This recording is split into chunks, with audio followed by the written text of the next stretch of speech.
আমার স্নেহের দশম শ্রেণীর ছাত্রছাত্রীরা, আজকে আমি তোমাদের সামনে উপস্থাপন করব তোমাদেরই বাংলা বিষয়ের সহায়ক গ্রন্থ কোনি। এই কোনি থেকে যে প্রশ্নটি তোমাদের সামনে উপস্থাপন করব, যেটি সেকেন্ড ইউনিট টেস্ট এবং ফাইনাল পরীক্ষার জন্য খুবই গুরুত্বপূর্ণ। অবশ্যই তোমরা মনোযোগ দিয়ে শুনবে আর শেয়ারের মধ্য দিয়ে বন্ধুদের শুনতে সাহায্য করবে।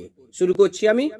যে প্রশ্নটি সব থেকে গুরুত্বপূর্ণ সেটি তোমাদের সামনে উপস্থাপন করছি। যন্ত্রণা আর সময়, তোর অপোনেন্ট। কে কাকে এ কথা বলেছেন? কোনো মানুষের পরিবর্তে সময় ও যন্ত্রণাকে অপোনেন্ট বলা হয়েছে কেন? উদ্ধৃতাংশটির মধ্য দিয়ে ক্ষিতীশের কোন দার্শনিক মনোভাবের পরিচয় পাওয়া যায়? উত্তর, কথা সাহিত্যিক মতি নন্দীর কোনি উপন্যাসের প্রধান চরিত্র ক্ষিতীশ সিংহ এই কাহিনীর কেন্দ্রীয় চরিত্র। কোনিকে উদ্দেশ্য করে আলোচ্য উক্তিটি করেন। এমন বলার কারণ, সাঁতার প্রশিক্ষক হিসেবে ক্ষিতীশ কোনিকে জাতীয় তথা আন্তর্জাতিক স্তরের সাঁতারু রূপে গড়ে তুলতে চেয়েছিলেন। কড়া ও নিয়মিত চর্চার মধ্য দিয়ে তাকে শ্রেষ্ঠত্বের শিরোপা দান করতে চেয়েছিলেন।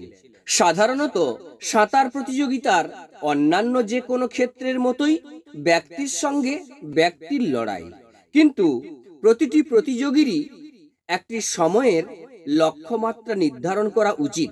নির্দিষ্ট সময়ের সেই লক্ষ্যমাত্রাকে স্পর্শ করতে পারলেই যে কোনো ব্যক্তিকেই পরাজিত করা সহজসাধ্য হয়, কারণ কোনো ব্যক্তিকে পরাজিত করা তার সময়ের চেয়ে কম সময়ে প্রতিযোগিতা শেষ করাই নামান্তর। তবে সময়ের লক্ষ্যকে স্পর্শ করা সহজ নয়, কারণ নিজের সাধ্যের চেয়ে কম সময়কে লক্ষ্য হিসেবে নির্ধারণ করলে যন্ত্রণা ব্যক্তিটিকে গ্রাস করে। কোনো ব্যক্তি কঠোর অধ্যবসায় ও মনোবলের দ্বারা যন্ত্রণাকে অগ্রাহ্য করে সময়কে পরাজিত করতে সক্ষম হলে তবেই তার দ্বারা জয়লাভ সম্ভব হবে। তাই উদ্ধৃতাংশে কোন ব্যক্তির পরিবর্তে সময় ও যন্ত্রণাকেই অপোনেন্ট বলে চিহ্নিত করা হয়েছে। ক্ষিতীশ সিংহের এমন মনোভাবের কারণ, মানসিক দিক থেকে ক্ষিতীশের শিক্ষণ পর্বটি শিক্ষার্থীর পক্ষে নিষ্ঠুরতা বলে মনে হলেও এই বিষয়ে তার দর্শনটি যথেষ্ট প্রণিধানযোগ্য।